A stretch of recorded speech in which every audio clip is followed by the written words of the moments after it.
The red and blue lights painted our white porch like a broken rainbow. 3 police cars idled at the curb. Neighbors stood behind their hedges with phones up, recording. The HOA president, Brenda Lawson, had her arms crossed like she owned the street. "That's her," she told the officers, pointing at my wife. "She's aggressive. She refuses our rules. Do your job." My wife, Sarah, stood on the top step with her hands open at her sides. Calm, steady. She had on a gray hoodie, jeans, and old sneakers. No makeup. Her dark hair was pulled back in a tight ponytail. She looked like any other mom on a weeknight. But I knew something the HOA didn't. I knew why she was calm, why her eyes were still and kind even with bright lights and harsh words burning holes in the night. An officer stepped forward. He was young and nervous. His hand hovered near his belt.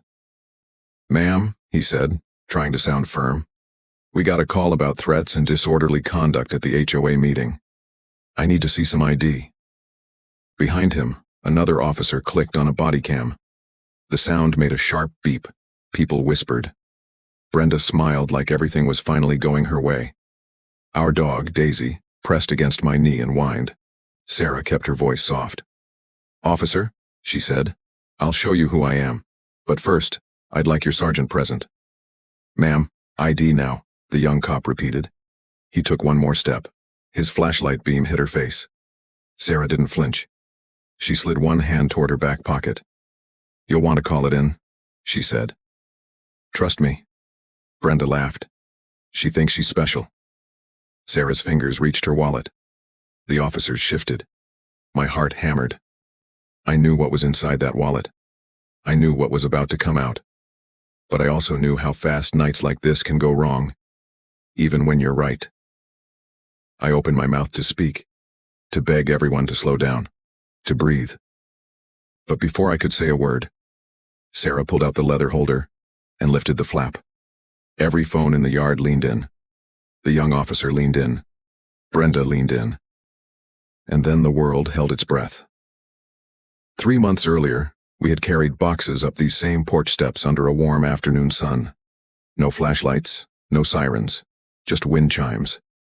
It was a quiet street with maple trees and kids on scooters, and the HOA's glossy sign near the entrance promised peace, order, and pride. We figured we could use a little peace. I work from home as a software guy. Sarah's job takes her across the state most weeks, nights, mornings, holidays sometimes. We never told anyone right away what she did. Not because it was a secret, but because she liked being just Sarah on our street. She liked being the neighbor who waved and watered the flowers. She liked being the lady who handed out popsicles on hot days. Our next-door neighbor, Mr. Jenkins, introduced himself with a tray of homemade brownies. He was a retired school bus driver with silver hair and a smile that made you feel like you were already friends. "You'll love it here," he told us. "Most people are kind. Nobody bothers you unless your grass gets too wild." He winked. And even then, it's more of a frown than a fight. The first letter from the HOA came the second week. It was taped to our new black mailbox with blue painter's tape. "Welcome," the top line said, with a little smiley face. The next lines were not so friendly. "Your mailbox is not the approved model. Please replace with standard Type-C within 10 days to avoid fines." There was a picture of the standard Type-C and a website link.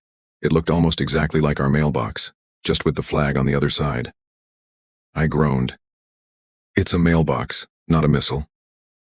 Sarah read the letter, then looked at me and smiled. "Let's not start with a fight. We'll swap it. We'll keep this simple." That night we ate brownies with Mr. Jenkins and talked about the best pizza place in town. Sarah asked him about the ramp at his front door. "My knees aren't what they used to be," he said, patting them with a laugh. "But that little ramp makes me brave." The second letter came a few days later. "Unapproved decoration on lawn, little free library box. Remove or apply for approval." Sarah had built that small wooden box with our daughter, Ava, the way some families build birdhouses. They painted it red and filled it with children's books. "Take a book, leave a book," the little hand-lettered sign said. "It helps kids," Ava said, carrying a stack of paperbacks from her room with both arms. "And maybe it helps a grown-up who needs a quiet story too." Again, Sarah took the gentle path. She wrote an email asking for the application. She sent photos.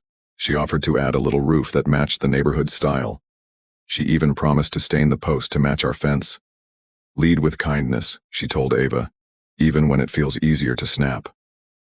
We heard nothing for days. Then the third letter came. Your grass length exceeds 2.5 inches. Mow within 48 hours. Sarah stood in the yard with a ruler like a science teacher, laughing even as she shook her head. We just mowed. That's how they do it, Mr. Jenkins said. It's smaller than you think, but it can feel big when it lands on your porch. At the first HOA meeting we attended, we sat in folding chairs in the community room. There were cookies on a table. A sign on the wall said, Neighbors First. Brenda Lawson ran the meeting with a bright smile and a stack of papers. She had neat hair, sharp nails, and a voice that sounded like bells and alarms at the same time. She started with praise for the holiday decorations on Elm Street, then turned to complaints. We have had reports of an unapproved library box at 19 Maple, she said. She didn't look at us, but everyone did. We also have noise complaints of a loud vehicle leaving at odd hours. That's my wife's car, I said. She leaves early for work sometimes. Brenda's smile tightened. We ask residents to consider their neighbors' sleep. She shuffled papers. Also, Section 8.3 is clear.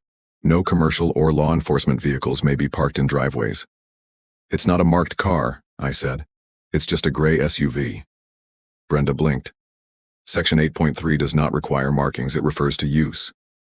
It's my family car, Sarah said. She kept her tone soft. I use it to take my kid to soccer and to work. What work? Someone in the back asked. The room turned its head like one person. Sarah smiled but did not answer. Not yet. She was new. She wanted peace. I'll move the car into the garage more often, she said. We can do that. After the meeting, we picked up cookies. The chocolate chip ones were a little stale. Brenda came over with her bright smile back on. Welcome again, she said. I hope you understand. Rules are rules. Without rules, we have chaos. My wife's a big fan of order, I said, and that was true, but not the kind that bruises. We left the room with a stack of forms. Outside, a little boy with a scraped knee sat on the curb, sniffling while his scooter lay in the grass. Sarah knelt beside him. Can I see? She asked. She wiped away dirt with a napkin from her pocket, then handed him a superhero bandage. You're tougher than you think, she said. His mom gave us a grateful look. Thank you, she whispered. Some people only point out problems. You find answers. Kindness is small most days. It's a hand under an elbow on the stairs. It's a bandage.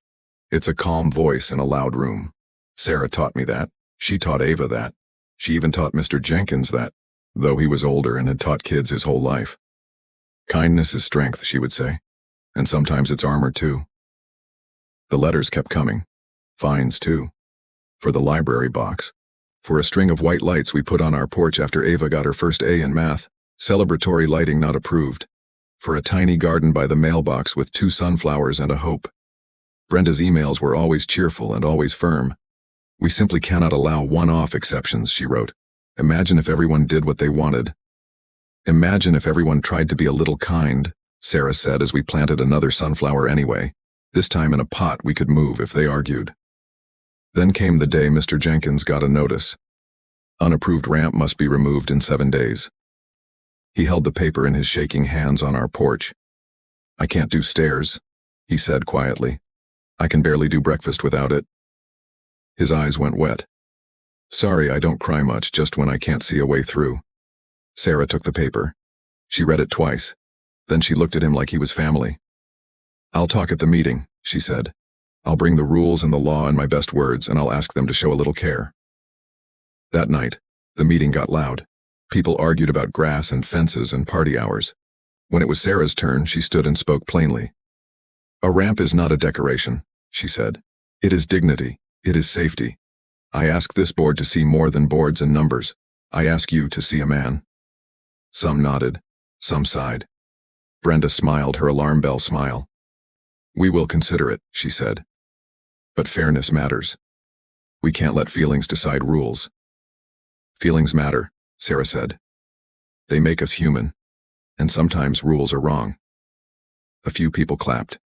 Brenda glanced at them with a warning look, and the clapping ended like a radio turned off. We went home tired, but we still ate ice cream at the kitchen island. because that is what you do when your heart is sore. You add sweetness where you can. The next morning, a bigger letter arrived. Registered mail. Notice of fine and intent to lien, it said. They were serious now. Brenda had signed at the bottom with a neat, sharp signature. Let them try, I muttered. Let them try to take our home over a library and a ramp. Sarah touched my arm. Slow, she said. We keep our light.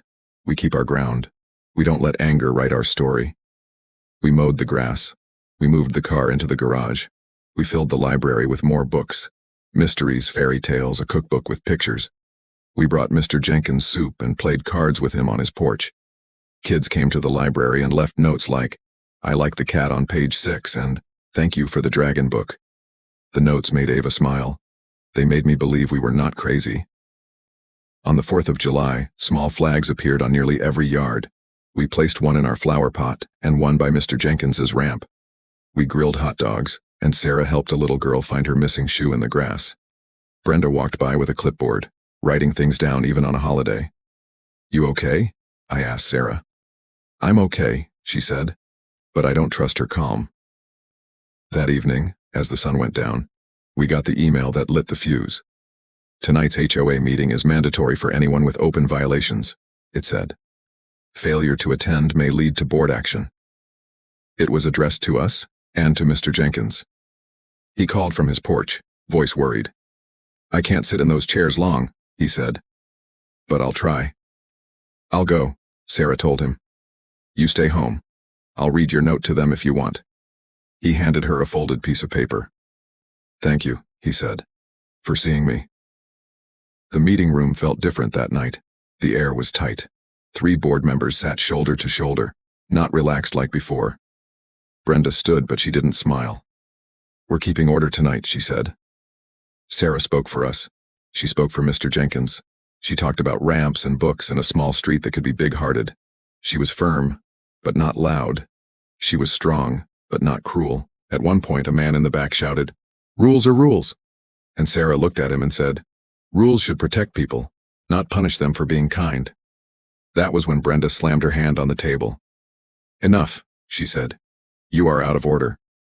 "I'm asking for fairness," Sarah said. "Security," Brenda snapped, even though there was no security, only 2 teens handing out water. The room buzzed. Phones appeared again. Someone said, "Call the police." Sarah took a breath. No need for that. But Brenda's phone was already in her hand. Her voice was low and urgent. "We have a threat," she said into the phone. "We feel unsafe." We walked out before the final vote.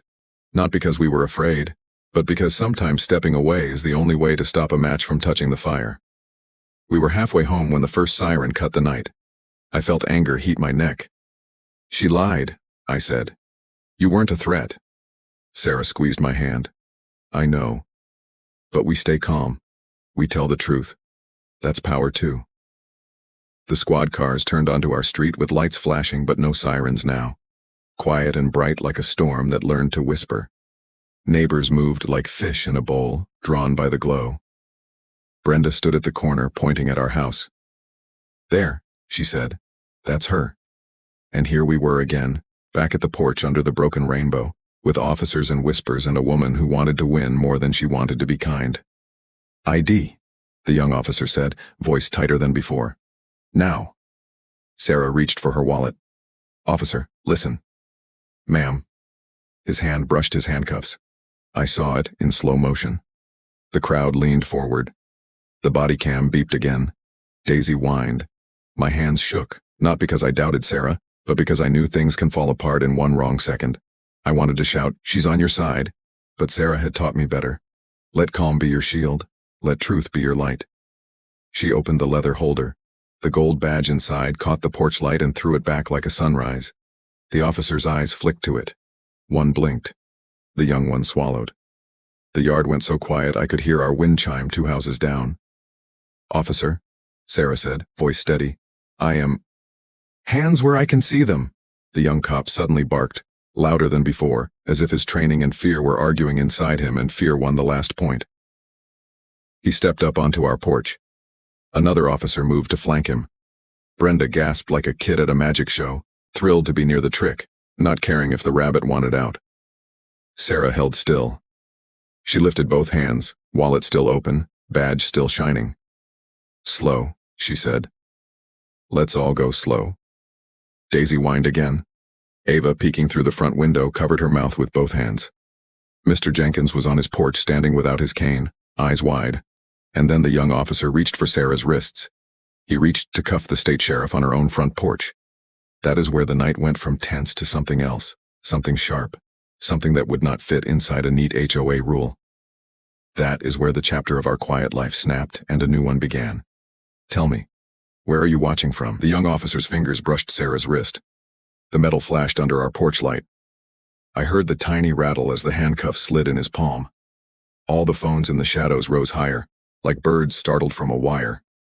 Brenda stood on the sidewalk with a proud little smile, chin up like a winner. Hands behind your back, the officer said. His voice shook, only a little.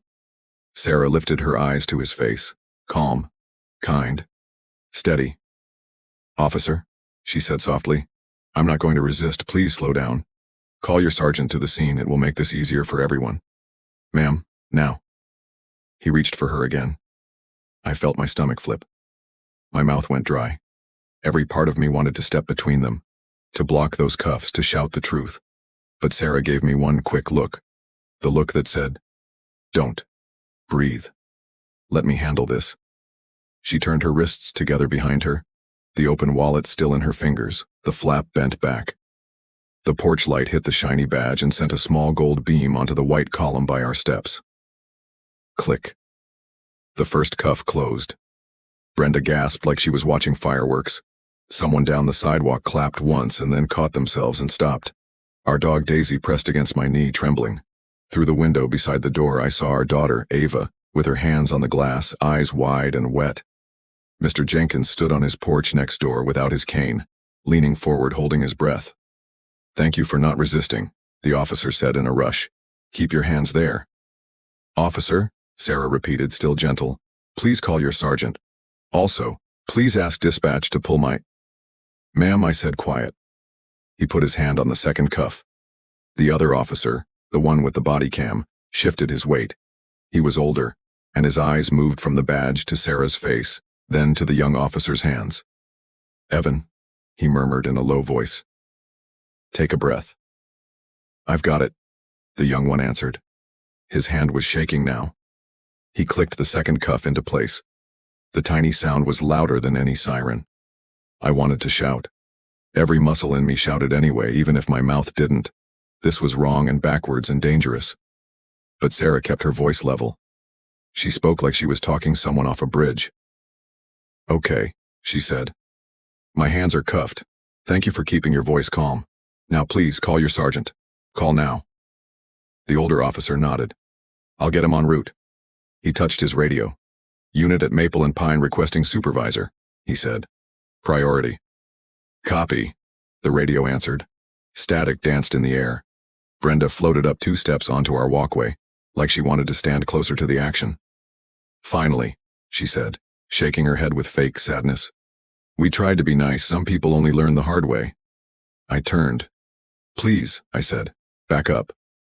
Excuse me? She smiled like a toothpaste ad. I'm the HOA president. You're also on my property line, I said. My voice came out lower than I meant. Daisy's growl rumbled like a tiny engine. The older officer held up a hand. Ma'am, he told Brenda, let's stay on the sidewalk. He wasn't rude, but he wasn't asking either. Something in his voice told me he saw more than Brenda wanted him to see. Sarah didn't move. She didn't tug at the cuffs. She didn't cry. She stood straight. Her ponytail swung slightly in the night breeze. Evan, she said softly, using the young officer's name because she had heard it on the radio moments earlier. Thank you for keeping your hands visible. Thank you for keeping your voice even. I know your training. I respect it. I'm not your enemy. He swallowed. He opened his mouth, closed it, opened it again. He looked 19 in that moment. Just keep still, he said. I will, Sarah replied. And when your sergeant arrives, please ask him to review my identification. We'll all be grateful you did. The older officer looked at me and gave a small nod that said, I'm trying. Then he turned and spoke quietly into his mic again, words I couldn't hear over the rustle of the crowd. The porch felt like a stage, and we had not chosen to act in this play. We were pushed there. Lights, audience, lines spoken and misheard. I took a breath the way Sarah had taught me on hard nights, slow in for 4, hold for 2, out for 6, so my anger would not take the wheel. I could feel Ava's eyes on my back. I could feel Mr. Jenkins' worry from next door, like heat from a lamp. And even in that hard moment, a memory rose up like a hand on my shoulder. It was a Saturday morning just after we moved in. No letters yet. No fines. I walked out to get the paper. The sky was soft and golden. A little boy was riding his bike without training wheels for the first time, wobbly and brave. His dad jogged behind him, hands out like a safety net that could float. At the corner, a woman tried to carry 2 grocery bags and a fussy toddler at the same time. She dropped a bag. Apples rolled like marbles down the driveway. Sarah was already there. She always gets there first. She knelt and caught the runaway apples. She tickled the toddler's chin until the fuss turned into a giggle. She said, "Let me help you carry these. Simple as bread and butter."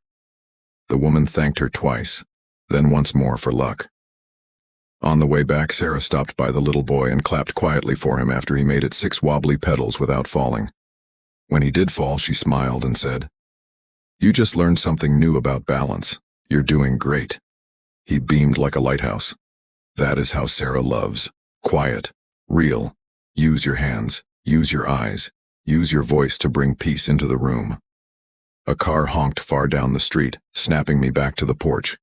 The older officer had stepped into the yard to wave a squad car around a parked truck. The new car idled by the curb. The officer inside spoke on his radio and glanced at our porch with tight lips. People whispered. I heard my name once, from someone who didn't know me. "He looks mad," someone else said. "I would be too," another voice answered. Brenda took one more half step forward, toes daring the edge of our walkway. "As HOA president," she announced loudly for the cameras, "I am required to call the police when residents threaten order. We cannot make exceptions. Order keeps the peace. Without order, we have chaos. Think of the children." "Think of them," Sarah said softly, eyes flicking to the window where Ava watched. "Always." "Ma'am," the older officer warned Brenda again. "Sidewalk." She made a show of rolling her eyes and stepped back, hands up like she was the reasonable one. The phones followed her. The phones followed everything. The young officer looked down at the cuffs, then up at Sarah's face. His jaw worked like he was trying to chew a worry he could not swallow. "Do you have any weapons on you?" he asked, stumbling on the question even though it was routine. "No," Sarah said. "You can check. I will not move without your instruction." He nodded and patted her pockets like his hands were on strings. He found her keys. He found a folded note from Ava that said, "Good job, Mom, love you." He paused when he read it, and then put it back slowly like it was fragile. Inside the house, our wall clock ticked. Tick, tick, tick.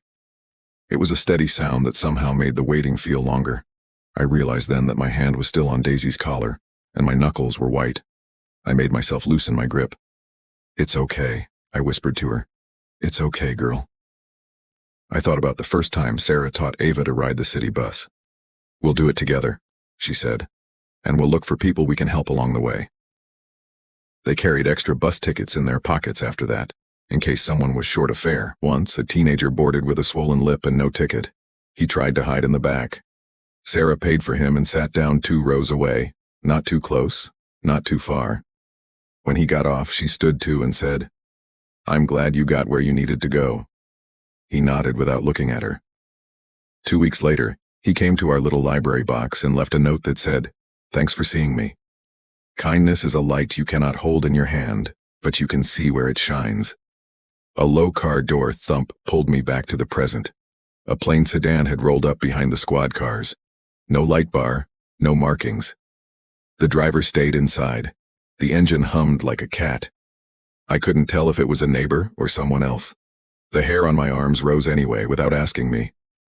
"Supervisor's 3 minutes out," the older officer said quietly to the young one. "Okay," the young one answered. Sweat beaded at his hairline. Okay. From the sidewalk, Brenda called out, "Officer, can you please move her off that porch? She's making everyone nervous." "Ma'am," the older officer said, "we're handling it." "She's dangerous," Brenda insisted. "She threatened me in the meeting." Sarah turned her head a little. "I asked you to consider a ramp," she said. "That is not a threat." Brenda's lips pressed into a tight line. "We'll see what the board says," she snapped. She turned to the phones around her and added in a worried voice, "I just want what's best for our community." Mr. Jenkins, still on his porch, said, "What's best for our community is not scaring children at night." But his voice was soft and got swallowed by the bigger sounds. The plain sedan idled. The porch light hummed. The clock ticked. The cuff sat, bright and wrong, on Sarah's wrists. "Hey," I whispered through my teeth, mostly to myself, partly to the night. "Hey." The older officer heard me. He glanced at me and gave the smallest nod again, like he had heard that word 1,000 times at 1,000 scenes, and he knew it meant, "Don't you fall apart." He shifted his radio up by his shoulder. "Dispatch, confirm supervisor en route." "Affirmative," the radio said. 2 minutes. 2 minutes can be an hour in the wrong kind of light. To keep my brain from running loose, I remembered the day we brought Daisy home. We stood in the shelter and Sarah knelt in the last kennel because no one else had. A thin, shy dog with sad eyes and a bald patch on her tail looked at my wife like no one had looked at her with care in a long time. "You want to try again?" Sarah asked the dog, like the dog knew English, like the dog's heart knew hope. Daisy pressed her forehead into Sarah's palm. That was all. It was enough. We signed the papers and brought her home, and now here she was, shivering at my feet, watching the woman who saved her stand with her hands behind her back, steady as a tree. Somewhere far down the boulevard, a siren flared and cut out, turning to a quick whoop that sounded like a question. The phones lifted a little higher. The neighbors leaned. The night felt thin around us. The plain sedan's engine purred. The driver door opened. A shape stepped out. Dark jacket, quiet shoes, hands empty. The person stood for a second, watching, and then closed the door as gently as someone closing a sleeping child's door. I couldn't see a face. I could only feel the street stiffen like a shirt fresh from the dryer. The older officer noticed the sedan too. He shifted half a step like he wanted to stand between the porch and whatever came next. He didn't draw his weapon. He didn't put his hand on it. He just stood a little wider. Brenda noticed the sedan last, because she was busy looking at herself in the black mirror of her phone camera. When she finally turned her head and saw the new person by the plain car, she let out a tiny, annoyed sound, like a gnat had flown by her ear. "Who is that?" a neighbor whispered. "I don't know," another said. "Maybe more cops?" "Doesn't look like it," a third voice answered. On our porch, Sarah said softly to the young officer, "Evan, take a breath." He did. He didn't even know he did it until it was done. He swallowed and nodded and blinked fast like his eyes stung. The older officer's radio crackled. "Supervisor 1 minute out." Ava's face pressed closer to the window, fragile as a moth's wing. I lifted my hand and made the sign we always make for calm. Palm open, fingers spread, pressed down like lowering the volume on a stereo. She copied me and pressed her own little palm down on her side of the glass. Then she mouthed, "I love you." My chest hurt in a new way when I nodded back. "Neighbors," I said into the air, not to anyone and to everyone. "We are going to be okay." Someone actually answered, "I hope so." Brenda answered, "We will be when this is over." That last word hung there. Over. She said it like a victory. I felt my jaw clench and then made it unclench again. The sedan's driver began to walk toward the sidewalk. Not fast, not slow, just steady. The older officer took 1 step forward, not blocking, just measuring. The driver stopped at the edge of the sidewalk and looked up at our porch. There was a stillness to the person that made my skin prickle, like a quiet that knew how to be loud. And then, because nights like these never ask if you're ready before they add one more weight to the scale, I heard a sharp scraping sound to my left. I turned. Mr. Jenkins had left his porch. He had decided to come closer, probably because he wanted to speak up for us or maybe because he wanted to speak up for himself. He was halfway down his steps, one hand on the rail, the other holding the folded letter they had sent him about his ramp. He was moving carefully. He always moved carefully, but his knees were tired and the night was full of eyes and he was looking at Sarah and not at his feet. His shoe caught the edge of a step. He tipped forward. "Mr. Jenkins," I shouted. His hand shot to grab the rail. His fingers slipped. The folded paper fluttered to the ground and slid like a little white boat down his steps. His body tilted more. He made a small, surprised sound that stabbed me. It was not a grown-up sound. It was a hurt child sound. The older officer spun toward him. The young officer flinched, eyes torn between Sarah and the falling man. Brenda gasped, but did not move. I let go of Daisy's collar. She barked once, sharp as a crack. Mr. Jenkins's foot missed the next step. His leg buckled. Time skipped like a scratched CD. He pitched forward, arms reaching for air that did not hold. I jumped off our porch. "Jenkins!" someone else cried. I hit the grass hard, running crooked, trying to get to him before the ground did. The older officer vaulted the hedge. The plain sedan driver took 2 fast steps and then stopped, face still hidden, posture like a fist about to close. Mr. Jenkins fell. His shoulder slammed into the bottom step. His head struck the concrete with a dull, sick sound I will hear even when I am very old. The letter about his ramp fluttered to a stop by his shoe. For one beat, no one made a sound. Then 3 things happened at once. A neighbor screamed. The older officer shouted for medics. And the quiet night exploded with the long, aching wail of an ambulance siren accelerating toward our street. And right then, right at that sharp braking second, the plain sedan's horn chirped twice, fast and coded, and the driver lifted a small black device to their mouth. Mr. Jenkins lay crumpled on his walkway, one arm bent at an angle that made my stomach churn. His head rested against the bottom step, eyes fluttering open and shut. The white letter about his ramp sat by his shoe like a cruel joke. "Medic priority!" The older officer barked into his radio, his voice hard now. The calm was gone. He sprinted across the grass, dropped to one knee, and gently steadied Jenkins's head with both hands. "Sir, stay with me. Don't move." Neighbors gasped. Phones zoomed in. Someone screamed for a blanket. Daisy barked again, frantic, and I grabbed her collar to keep her from bolting to him. "Jenkins," I yelled, stepping toward him. "Stay back," the officer snapped without looking at me. "We've got him. Medics en route." The young officer's hand still clutched Sarah's cuffed wrists. He looked torn in half. His eyes flicked from Jenkins to Sarah to the older cop. Sweat ran down his temple. Should I uncuff? "Hold position," the older cop barked again.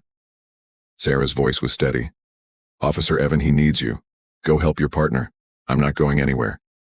He froze, lips pressed together, torn between training and instinct.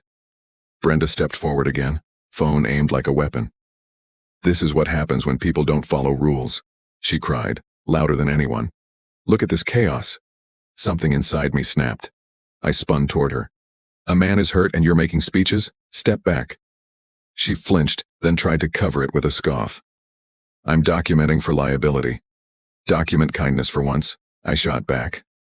The plain sedan driver moved then, walking with controlled steps toward the porch. The crowd hushed, phones turning. The driver pulled the black device back to their mouth. It wasn't a radio. It was something sleeker, state-issued, the kind Sarah used at work, the kind that wasn't for show. The driver stopped at the edge of our walkway, eyes sweeping the scene. "Unit Bravo 2 to command," they said into the device, voice crisp, professional. "Confirming situation at Maple, civilian injury, request EMS ETA. Also, you're going to want to get eyes on this right now." The young officer blinked. "Wait, who are you?" The driver didn't answer. Instead, they pulled back their jacket just enough to show a badge clipped at the belt. Not gold like Sarah's, but silver, with the state seal etched sharp and clear. Phones zoomed. Brenda gasped, her fake smile cracking for the first time. I saw Sarah's eyes narrow, not in anger, but recognition. She knew this person. "Officer Evan," she said softly, still cuffed. "Listen to me carefully. That's with my office. You need to release me. Now." The young officer swallowed. His hand shook. I need to wait for my sergeant." The plain sedan driver stepped closer, eyes hard. "Your sergeant will tell you the same thing, rookie. Do it. Before you add obstruction to the mess you've already made." The crowd murmured, restless. Phones lifted higher. Mr. Jenkins groaned on the concrete, drawing the older cop's full focus as he shouted into his radio for medics. Evan's knuckles whitened around the cuffs. He looked at Sarah, then at the badge, then at the crowd. His Adam's apple bobbed as he swallowed. I can't. And then the ambulance's siren tore down the street, louder than anything. Red lights splashed across every face. Neighbors stepped back. The crowd split like a wave as the paramedics leapt out with their gear, rushing toward Jenkins. The noise, the lights, the urgency. It all blended into one sharp moment. Evan's hand twitched on the cuffs. The plain sedan driver's jaw clenched. Sarah stood tall, calm even with steel biting her wrists. And then, out of nowhere, Brenda shouted above it all, "She's lying! That badge is fake! Arrest them both!" The street erupted. Phones whipped back to Sarah. Voices rose in argument. The young officer's eyes widened, caught between orders and fear. And right there, with medics kneeling over Jenkins and the crowd on edge, Evan made a choice that would change everything the moment Brenda's voice cut through the air. "She's lying! That badge is fake! Arrest them both!" The crowd turned into a storm. Neighbors muttered, some gasped, and a few even clapped like they were at a theater. Phones tilted higher, capturing every second. The air smelled like cut grass and fear. The young officer, Evan, looked like he was standing on two cliffs, both crumbling under his boots. His hand trembled on Sarah's cuffs, his jaw tight, sweat shining under the porch light. His eyes darted between Sarah, the plain sedan driver with their badge exposed, and Brenda's wide-eyed grin. "Ma'am," Sarah said gently to him, her voice the only calm in the chaos. "Do not let noise control your judgment. Look at my wallet, read it, take your time." Evan's chest rose and fell fast. He swallowed hard but didn't move. His training had him locked in place. Brenda stepped closer again, ignoring the older officer's warning. "This whole family is a danger to the neighborhood. They think they're above the rules. Look at her. Faking badges, faking authority. Do your job, officer." I clenched my fists so hard my nails dug crescents into my palms. "Enough," I barked. "A man is hurt, and all you care about is your ego?" Mr. Jenkins groaned on the ground, the medics kneeling by him now. They cut his shirt sleeve and checked his arm, strapped a collar around his neck. His face was pale under the streetlights. "You're okay," one medic whispered. "We've got you."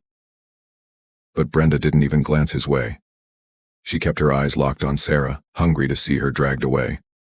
The plain sedan driver raised their voice, cutting through Brenda's noise like a blade. "Rookie, listen to me. That badge in her hand is state-issued. I know because I work in her office. You keep those cuffs on her, and you're interfering with a superior officer." The crowd gasped. "What?" one neighbor whispered. "She's... what, a cop?" "No, not just a cop," another said. That's something more." Phones zoomed closer. Some people stepped back, realizing this was bigger than a petty HOA spat. But Brenda wouldn't stop. She waved her phone like a flag. "Don't listen to them. It's all a trick. She's dangerous." Sarah spoke again, voice low, steady, the same tone she used when calming Ava after nightmares. "Officer Evan, I am cuffed. I am not resisting. But you have a choice to make. One choice keeps this safe. One choice makes this worse. Which kind of officer do you want to be tonight?" Her words hit him like a hammer. His eyes darted to the medics lifting Jenkins onto a stretcher. To the older officer, who was now glaring at him with unspoken orders. To the sedan driver, who stood tall, badge gleaming at their belt. And finally to Sarah, who stood cuffed, steady as a stone, still calm even with the world trying to paint her as chaos. He fumbled. The key scraped against the cuff. For a second it stuck. My heart stopped. Then, click. The metal popped open. Gasps burst from the crowd. Phones shook in hands. Brenda let out a shriek that was part outrage, part fear. "You'll regret this," she yelled. "You're all going to regret this." But Sarah didn't gloat, didn't raise her voice. She simply rubbed her wrist where the cuff had marked her skin, then looked Evan in the eye. "Thank you," she said softly. "You just chose the right path." Before Brenda could fire off another lie, the older officer stepped up, his voice booming over everyone. "That's enough. All of you back off. This is an active medical scene. This is not a circus. Anyone interfering will be arrested. Clear?" Silence. Even Brenda froze, her lips tight, face flushed. She lowered her phone but didn't put it away. The medics rolled Jenkins toward the ambulance. His eyes fluttered open just enough to see Sarah standing free. His lips moved. I read them even through the sirens and shouting, "Thank you." The ambulance doors slammed. The siren wailed as it pulled away. Red lights washed the street, then faded as the vehicle sped off into the night. The crowd was left buzzing, torn between curiosity and fear. People whispered theories. She's a cop. No, she's more than that. What did Brenda do? Did you see the badge? Sarah turned to Evan. You did your job. You kept it calm. That matters. He nodded quickly, too quickly, like a kid who wanted to believe he hadn't just made the biggest mistake of his short career. The plain sedan driver finally spoke again. Supervisor's here, they said. And right then, another squad car rolled up. Bigger. Different. The door opened, and a tall figure stepped out, broad-shouldered, crisp uniform, presence heavy enough to silence the crowd even without a word. The supervisor had arrived, and he walked straight toward Sarah. The night was about to tip again. The supervisor's boots crunched against the gravel as he crossed the street. Every head turned. Even the cicadas in the trees seemed to hush. He was tall, with silver streaks at his temples, his dark uniform pressed sharp, his radio hissing faint static. His presence was enough to bend the air. Evan, the rookie, straightened so quickly, he almost knocked into Sarah. His voice cracked as he stammered, Sergeant Miller, sir." Miller didn't answer. His eyes locked on Sarah. Not on me, not on Brenda, not on the phones raised like lanterns, straight on Sarah. The crowd leaned forward like one big body. Brenda puffed out her chest, seizing the moment. "Sergeant, thank God you're here. This woman is impersonating an officer. She's dangerous. She threatened our whole board at the HOA meeting, and she tricked your rookie into letting her go." Phones shifted toward Miller, recording every blink, every breath. Miller's face didn't move. He stopped at the edge of our porch. His gaze dropped for half a second to the wallet in Sarah's hand, still open to the gold badge. Then he looked back up, his voice even but edged like a blade. "Ma'am, identification. State your name and position." The crowd's murmur swelled. Brenda's smile stretched wide, certain she was about to win. Sarah didn't flinch. She didn't posture. She raised her voice just enough to carry across the lawn. "Sarah Thompson, sheriff of this state." Gasps scattered through the crowd. A few neighbors' mouths dropped open. Someone whispered, "No way." Brenda's eyes went wide for half a beat, then she threw back her head and laughed. "Sheriff? Do you hear that? She's delusional." Miller's jaw ticked once. He extended his hand, palm steady. "Sheriff Thompson, if you don't mind, I'll hold that myself." Sarah stepped forward. She placed the wallet in his hand like it weighed nothing. Miller turned it, scanned the badge, the credentials, the embossed seal. He traced it with his thumb. His face didn't change, but something subtle shifted in the air. Respect. He closed it, handed it back, and spoke so only Sarah could hear. But the crowd was hungry, and they leaned, desperate to catch it. "Apologies for the cuffs, Sheriff. Rookie mistake. We'll sort this." Sarah nodded once, calm as always. "I understand. Thank you." But Brenda wouldn't stop. She stomped forward, finger stabbing the air. "No! Don't believe her! She's faking this whole thing! She brought in a plant with a fake badge!" she shouted, pointing at the plain sedan driver. "This is a setup! Don't you see? She's tricking all of you!" The crowd turned again, phones recording, whispers turning into questions. Miller finally turned to Brenda, his eyes narrowed, his voice low but carrying. "Ma'am, step back. Now." Brenda froze. For the first time that night, the power slipped from her hands. She opened her mouth, then shut it when she saw the way Miller's eyes pinned her. I let out a breath I didn't realize I was holding, Ava's face still pressed to the window inside, her little hands trembling on the glass. I lifted my palm in the calming signal again. She copied me, lip trembling, but she nodded. Sarah stood tall on the porch, shoulders square, voice steady. "Thank you, Sergeant. I'll answer any questions you have, but first I need to know about Mr. Jenkins. He's my neighbor, and he was injured tonight." The older officer, still kneeling near the bloodstain on the concrete where Jenkins had fallen, stood and gave a short nod. "Ambulance got him stable. Head injury, possible fracture. They're running him to county." Sarah's eyes softened. For the first time that night, she let her guard slip. Her jaw clenched, and her voice cracked just slightly. Good. He's a good man. He didn't deserve this. The crowd was silent. Phones still up, yes, but even the gossipers didn't dare talk over that moment. Miller studied Sarah for a long beat, then turned to the rookie. Evan, we'll debrief later. His tone was sharp enough to cut glass. Evan's ears burned red. Then Miller scanned the crowd. His voice boomed. Everyone here needs to disperse. This is no longer an HOA matter. This is a law enforcement matter. Anyone still recording, fine, but keep your distance. Clear the sidewalks. Neighbors shuffled back, muttering. The phones dipped lower. Some people hurried inside, embarrassed now for being caught rubbernecking. Only Brenda stood her ground, arms crossed, eyes burning like coals. You don't scare me, she hissed. Miller's head tilted. You're about one step from obstruction. Test me if you like. For the first time, Brenda stepped back. Sarah exhaled slowly.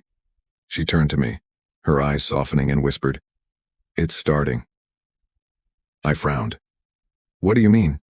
Starting. But she didn't answer. She just slipped the badge back into her pocket and straightened, her calm armor sliding into place again. And then, from the far end of the street, another sound rose. Different from sirens. Deep. Rumbling. A convoy of black SUVs turned into our neighborhood. No lights.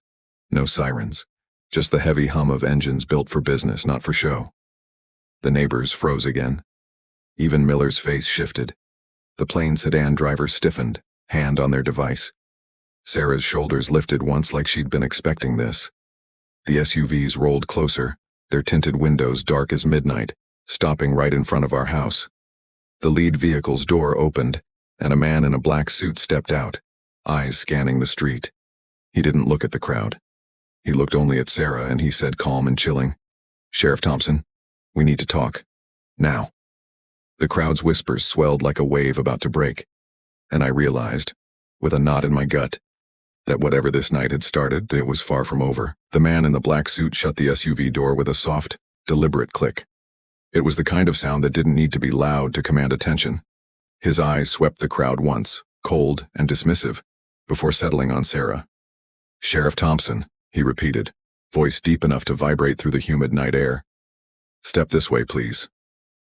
The neighbors, who only minutes ago were recording with hungry fascination, began to mutter nervously. Even Brenda, who had been louder than a marching band all evening, shrank back a step. Miller, the sergeant, stiffened. And you are? He demanded, his voice clipped. The man's gaze flicked toward him, not with hostility but with the kind of dismissive authority that said he didn't owe anyone here an explanation. State Task Force. You'll find out soon enough. For now, this isn't your scene anymore. The plain sedan driver pulled their badge higher into the light, sharp and official. He's with us, Miller. Orders came down tonight. Miller's jaw clenched, but he didn't argue. He just gave Sarah a look that was part question, part warning. Sarah nodded slightly, her face unreadable. It's all right, she said. I've been expecting this. That chilled me more than the black SUVs. Expecting this? Since when?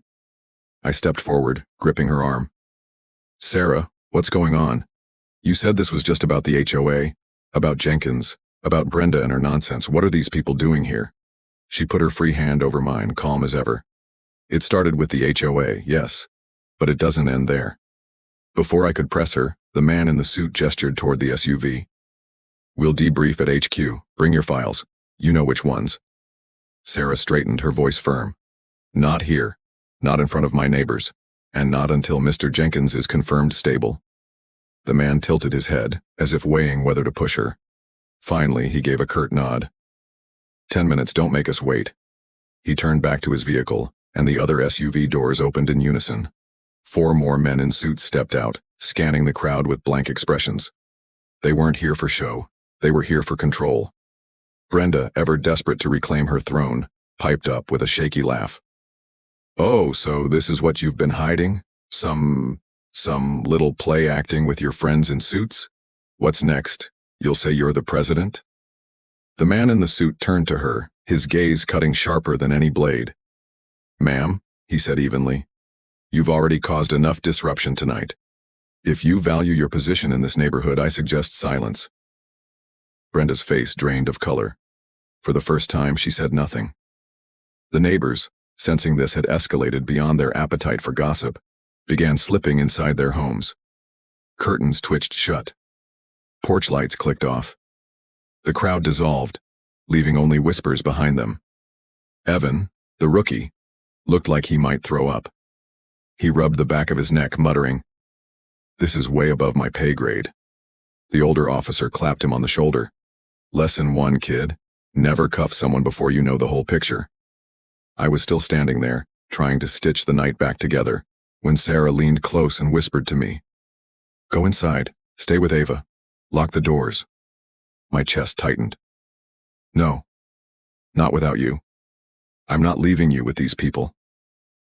Her eyes softened, and for a moment the sheriff's mask slipped and I saw just my wife, the woman who read bedtime stories, who carried spare bandages for strangers' kids, who planted sunflowers by the mailbox because she wanted beauty for everyone.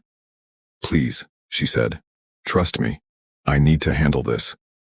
Before I could argue, one of the men in suits glanced at his watch, then at Sarah. The message was clear. Time was running short. Sarah stepped down from the porch, her sneakers crunching on the gravel, her ponytail swaying with each step. She walked toward the SUVs, shoulders straight, chin up. I couldn't stop myself. "Where are you taking her?" I demanded. The man in the suit paused just long enough to answer. To finish what she started. The SUV doors opened wide, waiting. Sarah climbed inside without looking back. And just like that, the convoy pulled away, tail lights glowing red as they disappeared around the corner. The night fell quiet again, too quiet. I stood frozen on the porch, fists clenched, heart pounding. Ava opened the door, tears in her eyes. "Dad, where's Mom going?" I swallowed hard, forcing my voice to stay calm. "She'll be back," she promised. But inside, I wasn't so sure, because the way those men looked at her, the way Sarah spoke like she'd known this was coming, it wasn't just about Brenda, or the HOA, or even Jenkins. It was bigger, much, much bigger. And then, as if the night hadn't twisted enough, Miller's radio crackled again. His eyes went wide. He turned to the older officer. "Another call. Shots fired. Half a mile from here." The words seemed to punch the air out of my lungs. The older officer cursed under his breath. Evan fumbled for his weapon. Miller barked orders and the squad cars lit up again, sirens wailing. Within seconds, the whole street was alive once more, blue and red lights flashing across every house. And I stood there, my daughter clutching my hand, realizing this night wasn't done with us yet. Not even close. The sound of sirens tore down the street again, louder than thunder. Blue and red lights bounced off the windows of our house, washing Ava's face in flashes of color. She clung to my arm, trembling, while Daisy barked and paced by the door. Miller barked orders into his radio, his voice clipped and urgent. "Unit 4, head east on Maple. Contain perimeter. Unit 6, secure the west entrance." His face was hard now. No trace of the calm sergeant who'd first arrived. The older officer ran back to the cruiser, flipping switches. Evan fumbled with his vest, his hands shaking as he tried to look like he belonged in a crisis he clearly wasn't ready for. Brenda, of course, couldn't help herself. She scuttled forward, clutching her phone with both hands, her voice shrill. "What's happening? What did I tell you? This neighborhood is falling apart because of them. Because of her." Miller spun on her so fast she stumbled back. His glare could have cut steel. "Ma'am, if you don't get back inside your house right now, I'll cite you for obstruction. Do I make myself clear?" Brenda froze, her mouth snapping shut. For once, she didn't have a comeback. She stomped off, muttering under her breath, but the power she'd thrived on all night had drained away. I knelt to Ava, brushing her hair from her damp cheeks. "Sweetheart, go to your room. Lock the door. Stay with Daisy. I'll be right here." Her lip trembled. "But what about Mom?" My throat tightened. "Mom's strong, stronger than anyone I know. She'll come back." I kissed her forehead, though my own words felt like they were made of glass, ready to shatter. She nodded, not convinced, and hurried upstairs with Daisy trotting behind her. The night air was heavy, the neighborhood drowned in the sound of wailing sirens.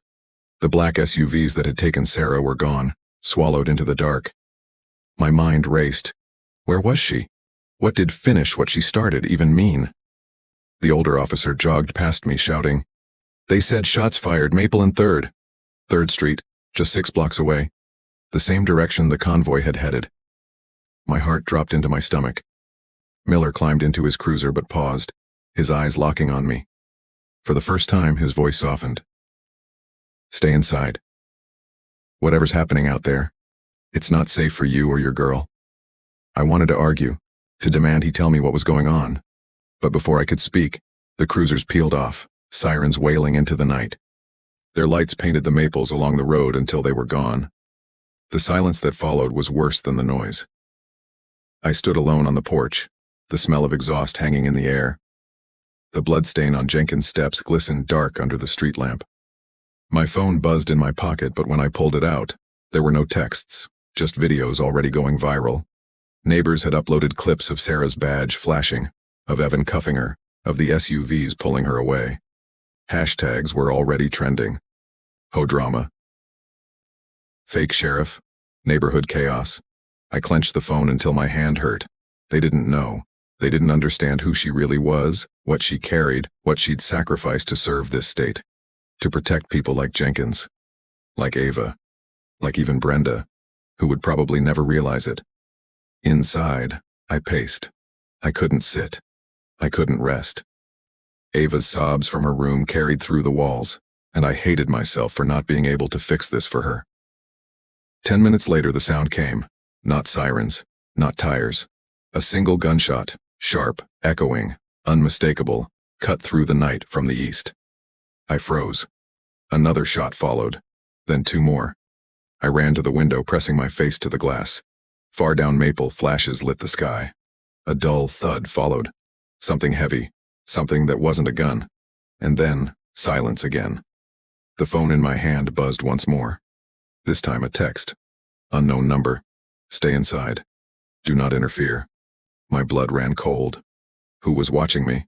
Who knew where I was? What I was doing? I backed away from the window, every instinct screaming that we weren't just bystanders anymore. We were inside the storm now. Ava's door creaked open upstairs. Daddy? Her small voice called. I forced my voice steady. Stay there, baby. Don't come down. I turned back to the window just as headlights cut down our street again. Not police cruisers. Not ambulances. The black SUVs.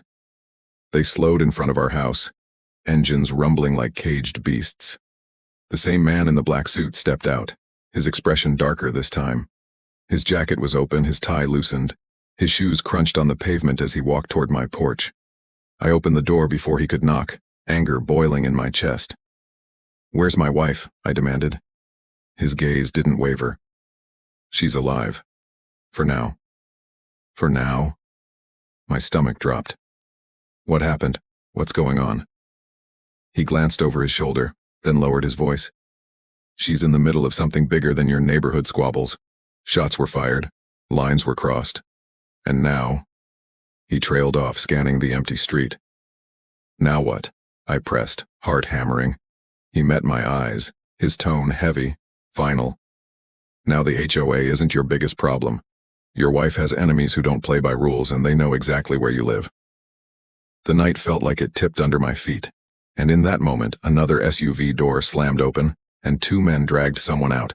Bloodied, staggering, his face barely recognizable under the porch light. It was one of the HOA board members, and he was whispering my wife's name. The board member collapsed onto my front lawn like a sack of wet sand. His shirt was ripped, one sleeve torn clear off, and blood streaked down the side of his face. His lips moved, cracked and pale, repeating the same 2 words over and over. Sheriff. Thompson, Sheriff. Thompson. I froze, rooted to the porch. My mind couldn't decide what to do first. Rush to him, shield Ava from the sight, or demand answers from the man in the black suit still standing at the bottom of my steps. The man raised a hand, stopping me cold. Don't touch him, he said sharply. He's evidence. Evidence? My voice broke into a raw laugh. That's a human being. That's my neighbor. You dragged him here bleeding and you call him evidence? The man didn't flinch. His face was carved from stone. Your wife knows why? Behind me, Ava's small voice floated down from the stairs. Daddy? What's happening? Who's that man? Go back inside, Ava. I shouted more harshly than I meant. She yelped and slammed her door shut, Daisy barking in panic from behind it. My chest burned with guilt, but I couldn't risk her seeing more. The board member groaned louder. His swollen eyes rolled back, then locked on me for a split second. His fingers twitched toward me, trembling. She knows. The files. Then his body seized, a violent shudder, and he slumped against the grass unconscious. I lunged forward, instincts pulling me, but the men in suits stepped in, blocking me. One crouched to check his pulse, nodding once to the man in charge. Alive. Barely. Get him secured, the leader ordered. They lifted the man under his arms, dragging him toward the SUV again. His shoes left twin lines in the dirt. My heart twisted. Whatever happened out there wasn't just noise and rumor. It was war, and somehow, my wife was in the center of it. Tell me where she is, I roared, my fists clenched. The leader finally turned his eyes back to me, voice calm but cold. She's in the field. That's all you need to know. That's not enough, I snapped. She's my wife. She's Ava's mother. You can't just... He stepped closer, cutting me off with his presence alone. Listen carefully. If you want her to come home alive, you will do exactly what I say. No questions, no arguments. My blood boiled. And if I don't? His lips curved into something that wasn't a smile. Then they'll come for you. And your daughter. And the little girl won't understand why Daddy didn't listen. The threat hit harder than a fist. My knees nearly buckled, but I forced myself upright. I'd die before I let anyone touch Ava. What do you want from me? I asked through clenched teeth. He glanced toward the SUV, where the board member groaned faintly, then back at me. There are files. Your wife kept them hidden, even from us. If you know where they are, you'll hand them over. I shook my head. I don't know anything about files. His eyes narrowed. Think carefully. She may not have told you directly, but you live in the same house. Papers, drives, codes. She trusts you more than anyone. And if she's captured, those files may be the only leverage we have to get her back. The words punched me in the gut. Captured. He said it so casually, but my ears burned. My Sarah? Cuffed, dragged, taken in an SUV. And now captured? Before I could demand more, the older officer's cruiser screeched back onto our street, siren still wailing. He jumped out, scanning the scene, his face pale when he saw the suits and the bloodied board member. What the hell is going on here? He shouted. The man in the black suit flashed a card so fast I barely caught the glint. Task Force jurisdiction. Stand down, officer. But the older cop didn't back off. He looked at me, at the bloodstain, at the SUVs, and then his voice cracked like a whip. This is a residential street, not a war zone. I want answers. The leader's jaw tightened. For a moment, I thought they'd clash right there in front of me. But then, before either could say another word, the unconscious board member jolted awake. His eyes bulged wide, spittle flying from his mouth as he shouted hoarsely, "She's walking into a trap." The street went dead silent. The man in the black suit cursed under his breath. The agents hauling the board member shoved him harder into the SUV. The leader barked, "Get him out of here now." But I'd already heard it. The words carved themselves into my bones. She's walking into a trap. My wife. My Sarah. My sheriff. And I had no idea where she was, or how to reach her before it was too late. The SUVs roared to life, engines rumbling like thunder, and sped off into the night, taking the bleeding board member with them. The older cop shouted after them, but they were gone in seconds, taillights swallowed by the dark. I stood on the porch, fists trembling, sweat slick on my palms, staring down the empty road where my wife had disappeared. And I knew, in my gut, that if I didn't act, if I didn't find those files, she might never come back. The roar of the SUVs faded into the night, leaving behind the sharp smell of exhaust and the echo of the board member's warning still hanging in the air. She's walking into a trap. I stood frozen on the porch, my chest tight, my pulse beating in my ears. Ava's muffled sobs carried from her room upstairs, each one like a knife. I wanted to run to her, to hold her, but my legs wouldn't move. The words kept circling in my mind: trap, files, enemies. The older officer, still parked at the curb, slammed his car door shut and marched up my walkway. His face was tight, jaw clenched so hard I could see the muscles ripple in his cheek. "You need to tell me what you know." he said, voice low, urgent. I don't know anything, I answered, though the words felt hollow even as I said them. All I know is my wife was taken, and now some bleeding neighbor is dragged onto my lawn saying she's walking into a trap. The officer leaned closer, his eyes narrowing. I've been in this job long enough to smell when a story doesn't add up, and right now, nothing about tonight makes sense unless you start talking. I told you, I snapped, anger breaking through my fear. I don't know anything. She never told me what she does when she leaves at night. She wanted to keep us safe. She wanted us out of it. He studied me, silent, his breath fogging faintly in the night air. Finally he sighed, shoulders sagging. Then God help us all, because your wife isn't just some small-town sheriff, is she? I looked away, unable to answer, because deep down I knew Sarah's job, her life, was far more than I'd ever dared to ask about. Ava's door creaked upstairs. Dad? She called, voice trembling. Is Mom coming home? I closed my eyes. The lump in my throat nearly choked me. Yes, I forced out. She'll come home. I'll make sure of it. The officer exhaled hard through his nose. Then you'd better find those files. I turned back to him sharply. Files? You heard that too? He nodded. The man they dragged out. He said she knew where the files were. If they're leverage, they're the only card we've got. Do you have any idea where she might have hidden them? My mind spun back through memories. Sarah's long nights at the desk. The locked cabinet in the study she always kept the key to. The fireproof box she tucked away in the closet. She'd called them work papers whenever I asked, brushing me off with a smile. But I remembered something else. Something odd. 2 weeks ago, she had been helping Ava with homework at the kitchen table. When Ava asked what classified meant, Sarah laughed and said, "It means secret, sweetheart. Like the kind of secret you tuck somewhere safe, where only you and people you trust can find it." Then almost absent-mindedly she had tapped the side of the old grandfather clock in the hallway. At the time I thought nothing of it, but now my heart thudded. I turned to the officer. The clock. He frowned. What? The grandfather clock. She tapped it. Like it was a hint. Without another word I rushed inside.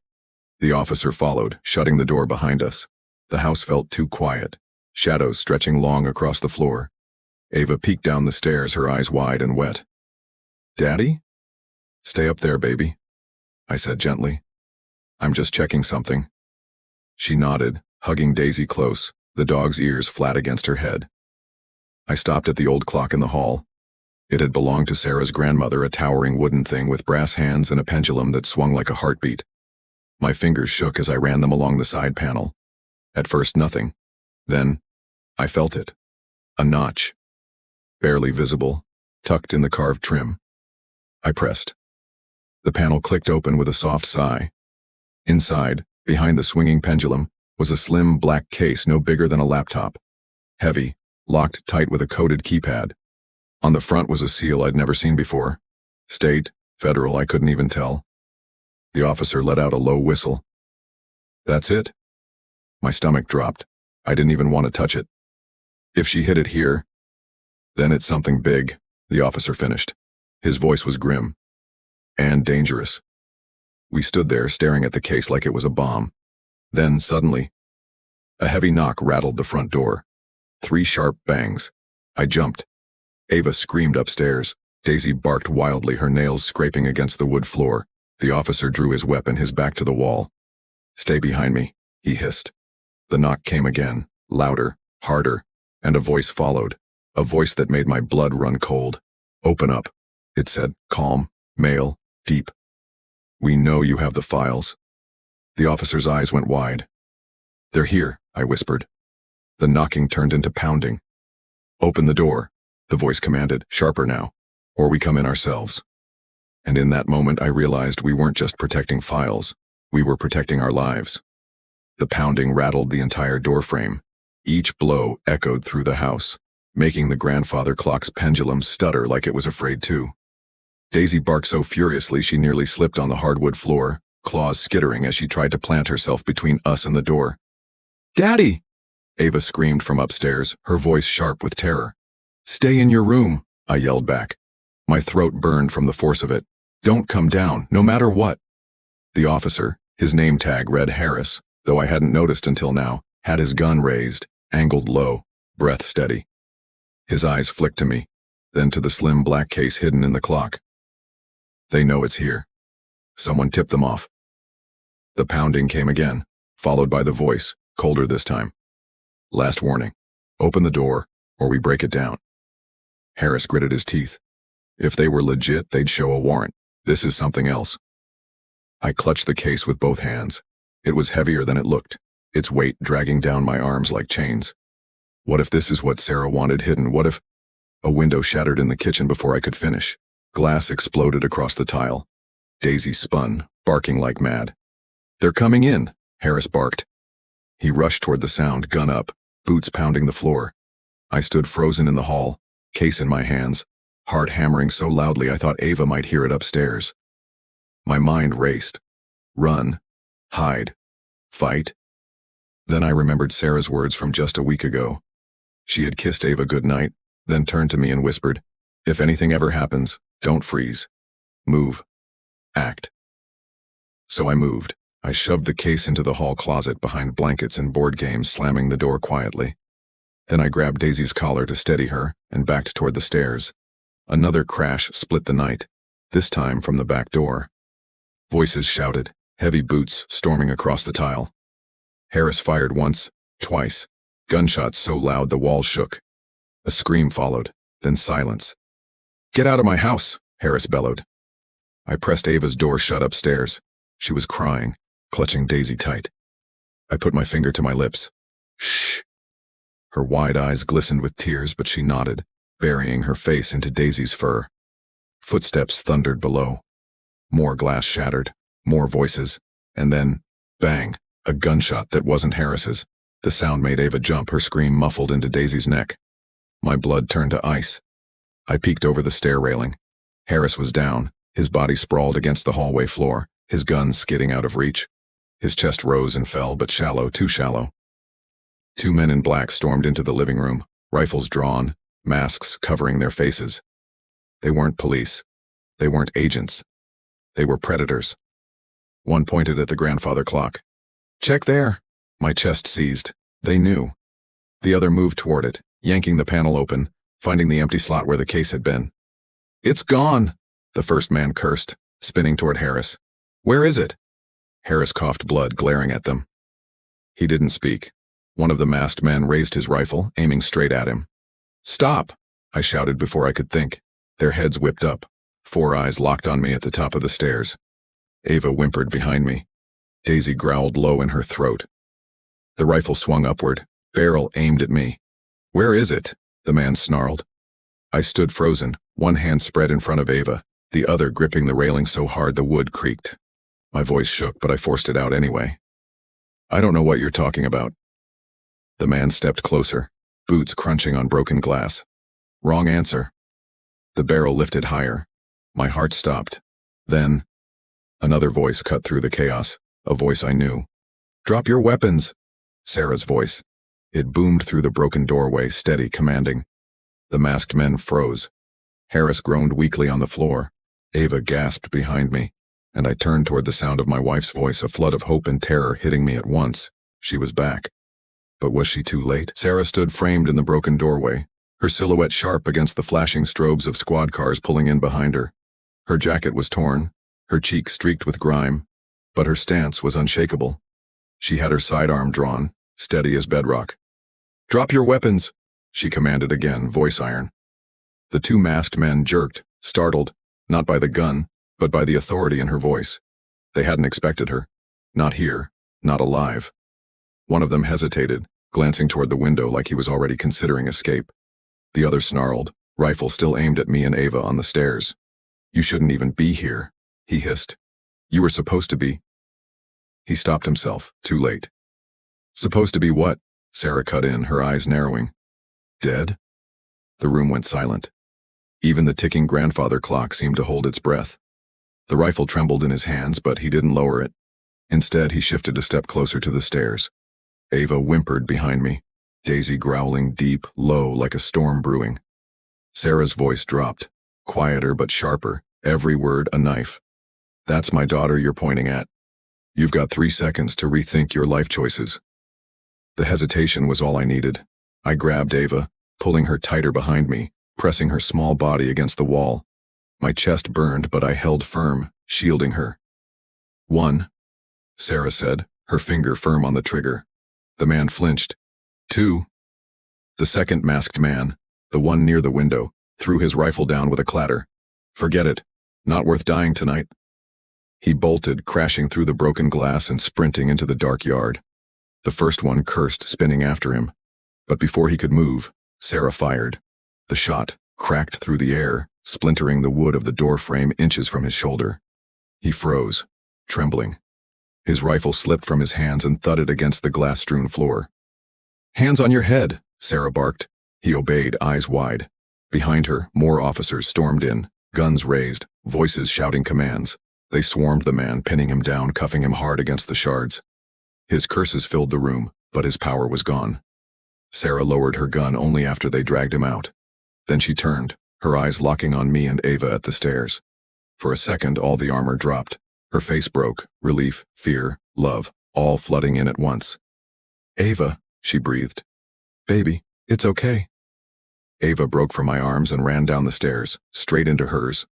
Sarah dropped her weapon, scooping her up, burying her face in her daughter's hair. Ava sobbed, clinging to her neck. "Mommy, I thought you weren't coming back." "I'm here," Sarah whispered, tears streaking her dirty cheeks. "I'm here, baby. I'll always come back for you." I let out a breath I didn't realize I'd been holding. My knees nearly gave out, the adrenaline draining all at once. I stumbled down the steps. Sarah met me halfway, still holding Ava. She reached out her free hand, gripping mine. Her palm was rough, scraped, but alive. I pulled her close, my voice cracking. "I thought I lost you." "You almost did," she whispered back. "But not tonight." Harris groaned from the floor. We both spun, rushing to him. He was pale, blood pooling under his shirt, but alive. Sarah knelt, pressing her hand to his wound. "Stay with me, Harris. Medics are coming." The radios crackled, sirens wailed closer. Officers crowded the doorway, some dragging the masked man to a waiting cruiser, others sweeping the house. One of them shouted, "The other suspect's gone, fled on foot."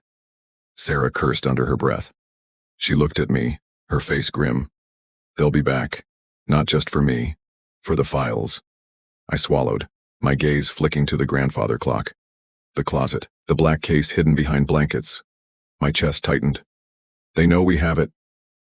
Sarah's eyes darkened. "Then we don't have much time." The medics stormed in, kneeling by Harris, working fast. The chaos of voices filled the house again. Radios, sirens, Daisy barking at every uniform that passed. But under all the noise, the truth pressed heavy between us. The trap wasn't over. This was just the first snap of the jaws. And Sarah, still holding Ava tight, whispered to me so no one else could hear. "They won't stop until they break this family apart, or until we break them first." The house smelled like smoke and gunpowder, mixed with the metallic tang of blood. Medics lifted Officer Harris onto a stretcher, his face pale but conscious, his lips whispering something to Sarah as they carried him out. She nodded once, squeezing his hand before turning back to us. Ava clung to her neck, still trembling. Daisy paced in frantic circles, nails tapping the floor. And me. I stood in the hallway, staring at the grandfather clock, at the secret panel still hanging open, and at the hidden space that felt like it had changed our lives forever. The black case. Sarah set Ava down gently, brushing the hair from her face. "Go upstairs, sweetheart. Stay in your room. Daddy and I will come up soon." Ava's eyes were wide, shimmering with tears. "But what if they come back?" Sarah kissed her forehead. "If they come back, they'll have to go through me. And I don't lose when it comes to protecting you." Ava nodded, not convinced but trusting her mother more than the world. She scooped Daisy into her arms and hurried up the stairs, her small frame disappearing behind her bedroom door. When Sarah turned to me, the calm mask she'd worn all night cracked. For the first time, I saw the weight she'd been carrying, the fear, the fight. The exhaustion etched deep into her face. She reached for my hand, gripping it hard. "We don't have much time." "Time for what?" I asked, my throat tight. "Sarah, What is all of this? What's in that case? Who are these people? She glanced at the clock, then back at me, her eyes fierce. The case holds files, names, evidence, maps, proof of corruption that runs through this state, deeper than anyone knows. Some of it points back to the HOA. Brenda's not just a busybody with too much time. She's tied to people who want to control more than lawns and mailboxes. I blinked, stunned. The HOA? She nodded. They're a front. They look small, harmless. But their board funnels money, hides assets, launders power through neighborhoods like this. When I started digging, I thought it was petty politics. But the deeper I went, the clearer it became. This isn't about fences and flower beds. It's about control. And when they realized I knew too much, she paused, eyes darkening. They tried to silence me. Tonight was their loudest move yet. I felt cold all over. The board member they dragged here, he was part of it? Yes, she said quietly. But if he's talking now, it means they're desperate. Desperate people are dangerous. We stood in silence for a beat, the ticking of the clock filling the air. Then she moved, pulling the black case from the closet where I'd hidden it. Her fingers danced over the keypad, pressing a sequence I couldn't follow. The lock clicked open. Inside were neat stacks of documents, photos, flash drives, and sealed envelopes. The air seemed heavier just looking at them. Sarah's voice was low, almost a whisper. This is why they'll never stop. I reached for one of the files, my hands trembling. A photo slid out, a group shot from an HOA meeting, but circled in red ink were faces I didn't recognize. Officials, businessmen, people in suits who looked far more powerful than Brenda.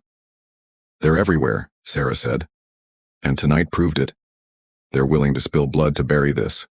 I looked at her, fear and awe wrestling in my chest. What do we do? She closed the case, her jaw set. We fight smart. We keep moving, and we don't let them know where we'll strike next. Suddenly, headlights flared outside.